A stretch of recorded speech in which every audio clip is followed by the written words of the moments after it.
All right, ready to dive into Moby-Dick. Let's do it. We've got excerpts from the novel itself, ready to uncover those captivating details and unexpected insights that make this book legendary. Whaling lore, nautical language, the dark depths of Ahab's obsession. Here we come. You know, what always gets me about Moby Dick is that it's so much more than just a simple adventure story. Yeah. I mean, it tackles these huge themes: humanity and nature, chasing the unknowable, that destructive side of obsession. It all starts with that one line, though, right? Call me Ishmael. What makes that so effective? Well, it's simple, but powerful. Right away, Melville pulls you in. You feel this closeness, like an invitation to a journey. And what a journey. Ishmael's reasons for going to sea, escaping that haziness of life, seeking adventure. It's like a basic human need to break free and experience something more. I think we've all felt that, right? Absolutely, and Melville captures that perfectly. He even says, Ishmael does, that he abominates all honorable, respectable toils. Which is hilarious, right? It's like he's saying, nope, not for me, the usual path. Yeah. He's choosing something different, and I think we can relate to that, even if we're not, on a whaling ship. Exactly. And he sets off from Nantucket, which already had this mythical aura, even back then, as the center of the whaling world. Steeped in history and tradition, that rugged charm, Melville really brings it to life. And speaking of bringing things to life, his descriptions of New Bedford, where Ishmael looks for a place to stay, they're so vivid. Oh yeah, you can feel that bustling energy of the town. That you can smell the salt air, hear the ships creaking in the harbor. And then, amidst all that, he ends up at the Spouter Inn. It feels like something out of a nautical legend, doesn't it? It's interesting, this Spouter Inn, it's almost foreshadowing, hinting at the strange journey Ishmael's about to have. The inn itself, that eccentric landlord, the shadowy atmosphere, it's like a miniature version of the whole whaling world. And of course, there's Queequeg, the harpooner Ishmael ends up sharing a bed with. Ah, Queequeg, one of the most fascinating characters in the book. A sober cannibal, right? But he turns out to be one of the most loyal companions Ishmael could have. Melville flips our expectations, showing us that looks can be deceiving. That line about better sleep with a sober cannibal than a drunken Christian really makes you think about judging people too quickly. It's powerful, a message about looking beyond the surface and seeing that shared humanity that connects us. And speaking of shared humanity, there's Father Mapple's sermon at the Whaleman's Chapel. Melville creates such a somber mood, everyone mourning those lost at sea. A reminder, isn't it, that whaling was dangerous, that community lived with the constant threat of loss. And Father Mapple's sermon, focusing on Jonah and the whale, it foreshadows the themes of fate, obsession that are so central to the story. The way he gets into that pulpit, like he's climbing a ship's mast and then pulls the ladder up, it's such a dramatic entrance. It's like he's isolating himself to deliver this message, this prophecy almost. And his words, they have this sense of foreboding about them, hinting at the dangers ahead for Ahab and the crew. Which brings us to Captain Ahab himself, the one-legged captain of the Pequod, so mysterious. Yeah, we first meet him in his cabin, aloof, while the crew prepares for the voyage. But Melville keeps reminding us of his obsession, that lividly whitish scar running down his face and body. It's a constant reminder of Moby-Dick, that burning desire for revenge. And that's all Ahab talks about, hunting that white whale. Clearly a man driven to the edge. It's interesting, though, Ahab's not just after revenge. He sees Moby-Dick as something bigger, a symbol, representing the universe's indifference to human suffering. His quest is almost a battle against fate itself. But there are all these hints, these warnings about sailing with Ahab, right? Like the mysterious Elijah who pops up and talks about the dangers of joining Ahab's quest. Elijah's pronouncements, they add this layer of dread, this supernatural element. He's like, a prophet of doom warning Ishmael and us, the readers, about the path Ahab's on.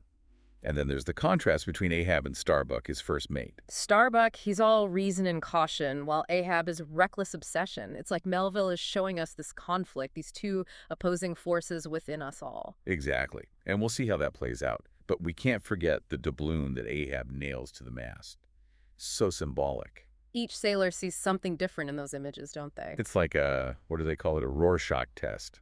It reveals their hopes, fears, even their superstitions, and it foreshadows their fates, each one tied to Ahab's pursuit of the white whale.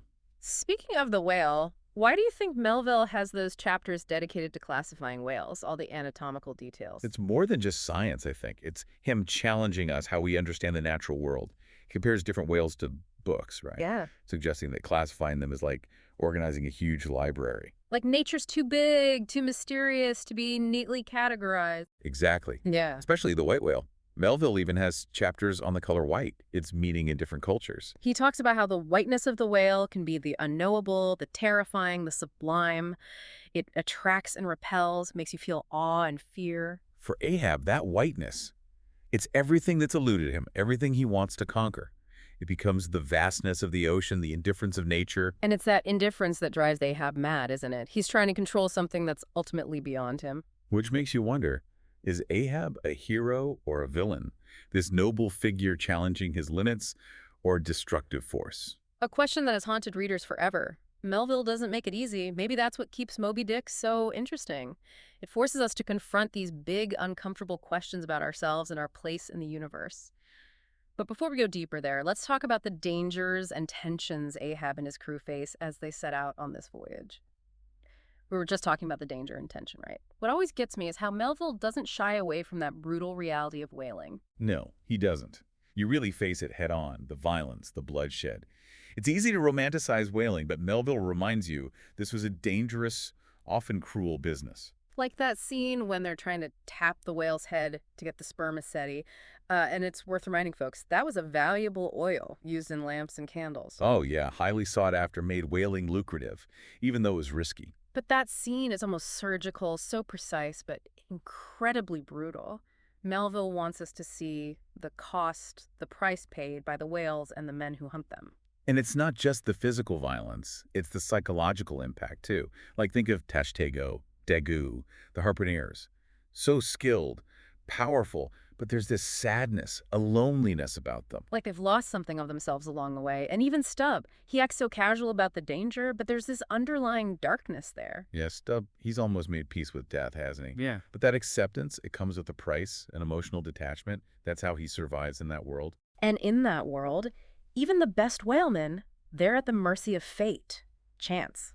Melville, he emphasizes this, with those stories of whales that escape, only to be seen again years later. The sea, it's unpredictable, unforgiving. Totally. You know, it underscores that idea, all their technology, their skill, but they're in a system they can't control. Nature always has the upper hand. And oh, that encounter with the Rosebud, that French ship, Yep. surrounded by ambergris, it's intoxicating. I love the contrast there, the Rosebud and the Pequod. Rosebud, all beauty, refinement, almost innocent. The Pequod engaged in this bloody, messy pursuit. The French cow, he's disgusted by the dead whale, right? Stubb just sees profit. It's a clash, isn't it? Two different ways of seeing the world, valuing nature. And the Rosebud, it's like this reminder of the world Ahab left behind, chasing Moby-Dick. He's lost sight of everything else. And that brings us back to that obsession. What makes him risk it all? His crew, himself, just to hunt this whale. It goes beyond revenge, right? Something deeper, almost spiritual. Ahab sees Moby-Dick as evil, representing the universe's indifference to us, to our pain. He wants to conquer Moby-Dick, to impose his will on fate, to fight back against a universe that seems hostile, indifferent. Like he's trying to understand his own suffering, find meaning in losing his leg. But it becomes self-destructive, doesn't it? Totally. He loses sight of everything else, even his humanity. His quest for revenge, it destroys him. He becomes the very thing he's trying to destroy. Exactly. He's trapped, can't escape the hatred, the revenge, and it pulls everyone down with him. You know, it reminds us our actions have consequences, not just for us, but for everyone around us. And that message, it's just as relevant today, isn't it? Oh, absolutely. It's timeless, that danger of ambition letting passion consume you. But it's not just Ahab's story. We're following Ishmael, too, and his journey is different. Yeah, he starts out seeking adventure, rejecting those honorable, respectable toils, right? And he ends up in a far from respectable situation. He's trying to break free from society, embrace something more primal. The sea, it becomes his teacher, full of wonder and terror. But it's not just the sea, it's the other characters, too.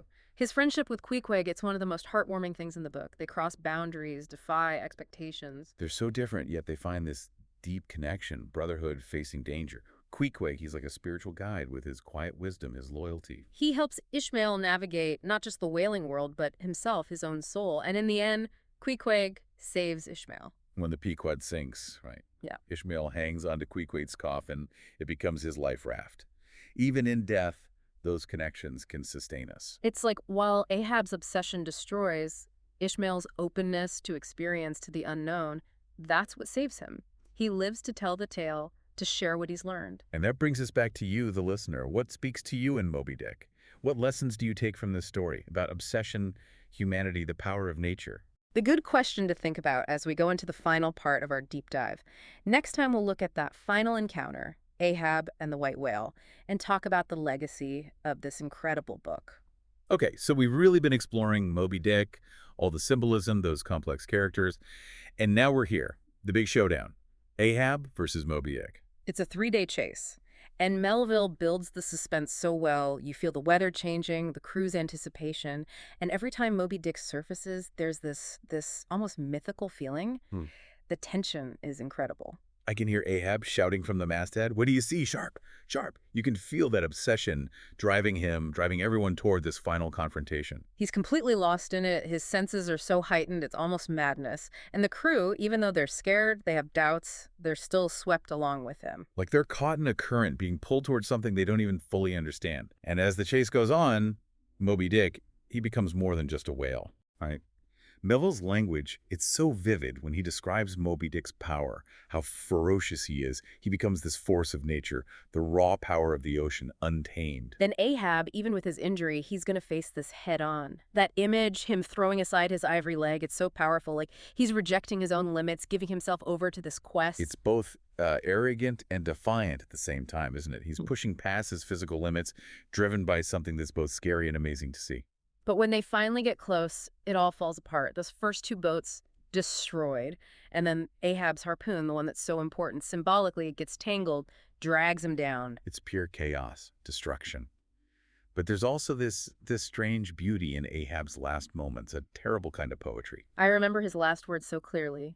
Towards thee I roll, thou all-destroying but unconquering whale. To the last I grapple with thee. From hell's heart I stab at thee. For hate's sake I spit my last breath at thee.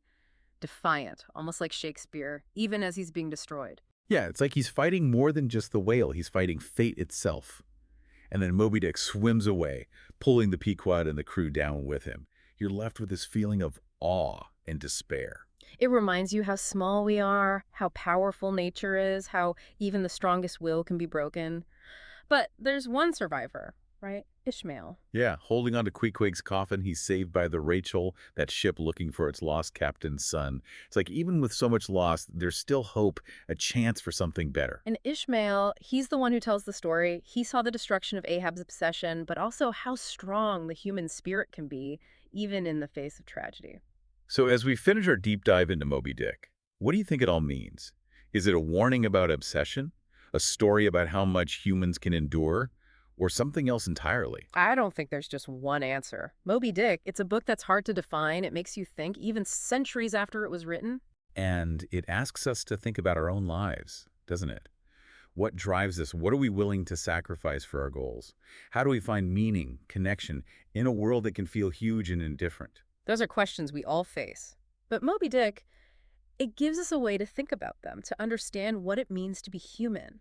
And that's what great literature does, right? It lets us explore these big ideas through stories, characters, language that stay with us. Absolutely.